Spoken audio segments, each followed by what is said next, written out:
இங்கே கிட்டத்தட்ட ஒரு 6 மலைவாழ் மக்கள் வாழ்கிற கிராம பகுதி இருக்குது. எல்லாமே மலை ஓரமாக இருக்குது. இங்கே பஸ் வசதியே கிடையாது. இவங்களுக்கு ஏதாவது ஒரு எமர்ஜென்சி, ஒரு டெலிவரி பெயின் வந்துருச்சு அப்படின்னா எனக்கு இங்கே இருக்கிற டேங்க் ஒன்று இருக்குது. அதுக்கு மேலே டவர் கிடைக்கும். ஒருத்தட்ட மட்டும் தான் மொபைல் இருக்குது. அதுலேருந்து என்னை காண்டாக்ட் பண்ணுவாங்க. ஸ்ரீவில்லிபுத்தூர் ஜிஹெச் கூட்டு போய் ஹெல்ப் பண்ணியிருக்கேன். எனக்கு தெரிஞ்சவங்க நல்ல சாப்பாடுலாம் சாப்பிட்ருக்கவே மாட்டாங்க. கூவம்பட்டி அப்படின்ற ஒரு ஐலாண்டு வந்து பயங்கர ட்ரெண்ட் ஆச்சு. கூவம்பட்டின்ற வார்த்தையை மட்டுமே அதிகமாக பேசினா நம்ம இன்ஸ்டாகிராமில் அது வந்து பயங்கர இயற்கை எழில் கொஞ்சக்கூடிய ஏரியா அப்படின்றது பார்த்துருப்போம். அதை தாண்டி கொஞ்சம் அந்த ஏரியாவை தாண்டி வந்தீங்கன்னா நிறைய கிராம மக்கள்லாம் வாழக்கூடிய பகுதி. இப்போ வந்து மலைவாழ் மக்கள் வாழக்கூடிய பகுதிக்கு ஜெசி மேம் நம்மளை கூப்பிட்டு வந்திருக்காங்க. ஒரு தன்னார்வலர். இந்த ஏரியாவுடைய பேர் என்ன? இது என்ன பகுதி? இது வந்து அத்திக்கோவில் சொல்லிட்டு மலைவாழ் மக்கள் இங்கே ரொம்ப இருக்காங்க. இது ஒரு கிராமம் தான். இங்கே வந்து 30 குடும்பம் இருக்காங்க. கிட்டத்தட்ட ஒரு 60 மெம்பர்ஸ் இங்கே இருக்காங்க. ஓகே, 60 பேர் இருக்கக்கூடிய ஒரு சின்ன இடம் தான். இப்போ நாங்கள் உள்ளே வரும்போதே இந்த ஏரியாலாம் டவர் இல்லை. அதுவும் உள்ள டென்ஸ் ஃபாரஸ்ட்டாக இருக்குது.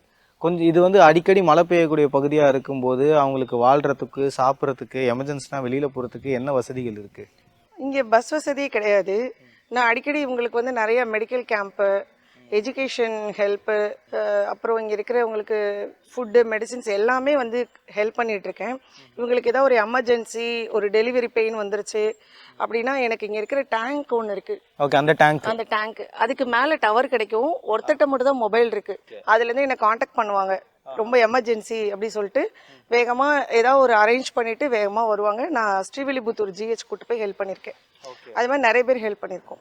மேம், இப்போது இந்த வீடுகள்லாம் யார் எப்போ கட்டி கொடுத்தது? என்ன மாதிரி?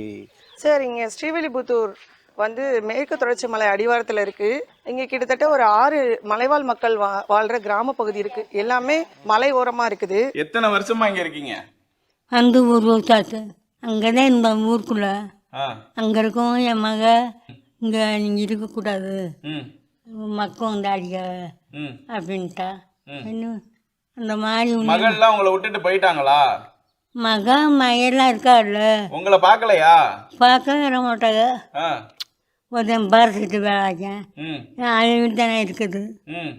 புதுப்பட்டிலைக்கேன் கடுங்க கூட வழியில் ரசங்கள்லாம் அடிவாங்க கூட்டக்கு இந்த பாருங்க. வீட்டுக்குள்ள என்ன இருக்குன்னு பார்க்கலாம். அம்மா, உங்க வீட்டுக்குள்ள வரலாமா? உள்ள பாருங்க, வீட்டில் அரிசி இல்லை, வெறும் தண்ணி மட்டும் இருக்குது. சமைக்க வரத்துக்கு பலமும் கிடையாது அந்த அம்மாவுக்கு. தண்ணி மட்டும் குடிச்சிக்கிட்டு வாழ்ந்துட்டு இருக்கிறாங்க. மக்கள் வீடுகளை விட்டுக்கிட்டு கூட போயிருந்திருக்கலாம். ஆனால் அவங்களுடைய பெற்றோர்களை எப்படி விட்டுட்டு போனாங்கன்னு தெரில. தொடர்ந்து இந்த வீடுகளெல்லாம் பார்ப்போம் வாங்க. என்ன மாதிரி இன்னுமே சமூக சேவை பண்ணணும்னு நினைக்கிறவங்களாம் இந்த மக்களை வந்து பார்க்கலாம். இவங்களுக்கு கொஞ்சம் ட்ரெஸ் வாங்கி கொடுக்கலாம், ஃபுட் மெட்டீரியல்ஸ் கொஞ்சம் கலெக்ட் பண்ணி கொடுக்கலாம், படிக்க வைக்கலாம். நிறைய இவங்களுக்கு தேவை இருக்கு. ஆனா இப்போ எல்லாருமே வெறிச்சோடி இருக்கேன். எங்க இருக்காங்களா? டெய்லி காலைல எந்திரிச்ச உடனே அதிகாலையிலேயே வந்து மலை மேல போயிடுவாங்க. அங்க போய் ஒரு மரத்தை வெட்டிட்டு வருவாங்க. அந்த நாரை வந்து எடுத்துட்டு போய் சோப்பு தயாரிக்கிறதுக்காக வாரத்துல ஒரு முறை ஒரு இடத்துல போய் கொடுத்துருவாங்க. இந்த மரத்தை வெட்டிட்டு வந்து இதை வந்து தோலெல்லாம் சீவி காய போட்டு நாரா ரெடி பண்ணி விருதுநகர் கொண்டு போய் கொடுத்துருவாங்க. தொழிற்பேட்டையில அவங்க இதை வந்து சோப்பு தயாரிப்பாங்க. நிறைய வரும் இதுல. அப்படியா? ஆமா. இப்போ இங்கேருந்து ஒரு 5 கிலோமீட்டர் நடந்து போகணும். அங்கே ஒரு பஸ் வரும், அதில் ஏறி போய் கொடுத்துட்டு திரும்ப அதுக்காக வெயிட் பண்ணி இங்கே வருவாங்க. ஸோ அதாவது தேன் எடுக்கிறது, இந்த மாதிரி மரங்கள் வெட்டி எடுத்துட்டு வர்றது, இதெல்லாம் தான் உங்களுக்கு அவங்களோட வாழ்வாதாரமே இதுதான். அப்போ அவங்க சாப்பிட்றதுக்குலாம் இந்த இயற்கையில் என்ன கிடைக்குதோ அதை வச்சு தான் சாப்பிட்றாங்க. எனக்கு தெரிஞ்சவங்க நல்ல சாப்பாடுலாம் சாப்பிட்ருக்கவே மாட்டாங்க.